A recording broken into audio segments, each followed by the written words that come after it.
আসবো কেরিয়ার এবং বিজনেস নিয়ে। তাহলে কেরিয়ার এবং বিজনেস আমরা কোয়ার থেকে দেখে থাকি, কেরিয়ার এবং বিজনেস আমরা দেখে থাকি দশম ভাব থেকে, অর্থাৎ সিংহ রাশির ঘর রবির ঘর।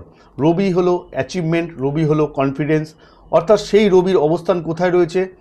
আয় স্থানে রয়েছে, অর্থাৎ 11th হাউসে রয়েছে।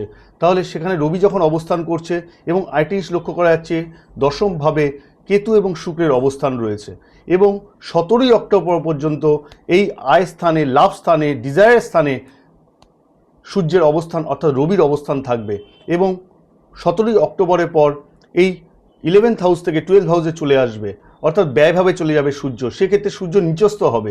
তাহলে 17 তারিখে আগে পর্যন্ত কেরিয়ার কিন্তু আপনাদের 100% সাপোর্ট করবে। অর্থাৎ যারা কম্পিটিটিভ এক্সাম দিচ্ছে বা চাকরির জন্য ইন্টারভিউ দিয়েছেন, এই সময় কিন্তু চাকরির জন্য কল আসতে পারে। যারা জব করছেন তাদের ক্ষেত্রে কিন্তু এই সময় প্রমোশন হতে পারে। যারা সেলসে কাজ করছেন এই সময় কিন্তু সেলসে প্রমোশন হতে পারে। টার্গেট আপনারা ফুলফিল করতে পারবেন। এই সময় কিন্তু অ্যাওয়ার্ড রিওয়ার্ড পাবেন, কারণ লাভ স্থানে সূর্য বসে আছে অর্থাৎ রবি বসে আছে। এক্ষেত্রে আপনাদের কেরিয়ারে সাফল্য নিয়ে আসবে। যে কোনো জায়গা থেকে সুনাম আপনি অর্জন করতে পারেন। এই সময় এই স্থান থেকে কিন্তু বসের স্থান বলা হয়ে থাকে, বড় ভাই দাদার স্থান বলা হয়ে থাকে। অর্থাৎ এই স্থান থেকে আপনি বসের একটা সাপোর্ট পাবেন। 100% বস আপনাকে সাপোর্ট করবে। অফিস প্রেমিসেসে সকলে আপনাকে একটা সাপোর্ট করবে। সিনিয়র পার্টনার আপনাকে সাপোর্ট করবে। এক্ষেত্রে প্রমোশন আপনার হবে। আপনার ইচ্ছা মতো জায়গায় আপনি ট্রান্সফার নিতে পারবেন। এই সময় আপনাদের স্যালারি ইনক্রিমেন্ট হবে। এই সময় অফিস কলিগদের সাথে আপনার ভালো একটা সম্পর্ক থাকবে। কিন্তু 17ই অক্টোবর পর্যন্ত আপনাদের কেরিয়ার 100% আপনাদের সাপোর্টিভ হবে।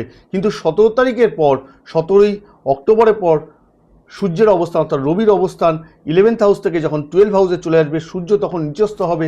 সেক্ষেত্রে কিন্তু একটু আর্গুমেন্ট হতে পারে। এই সময় কিন্তু আপনাদের কনফিডেন্স একটু লো হতে পারে। এই সময় কিন্তু বিভিন্ন জায়গা থেকে ঝামেলার মুখোমুখি আপনি হতে পারেন। এই সময় কিন্তু বিভিন্ন জায়গা থেকে ব্যয় আপনার হতে পারে, অর্থাৎ দূরে কোথাও যাত্রার ক্ষেত্রে আপনার ব্যয় হতে পারে, জবের ক্ষেত্রে আপনার একটা ব্যয় হতে পারে, বা বিজনেসের ক্ষেত্রেও আপনার ব্যয় হতে পারে। অর্থাৎ অধিক ব্যয় স্থান কিন্তু 12 হাউস। সেই ব্যয় স্থানে যখন সূর্য বসে থাকবে সেক্ষেত্রে কিন্তু একটা ব্যয় হবে, অর্থাৎ এই ক্ষেত্রে কিন্তু একটা খরচা আপনাদের হয়ে যাবে।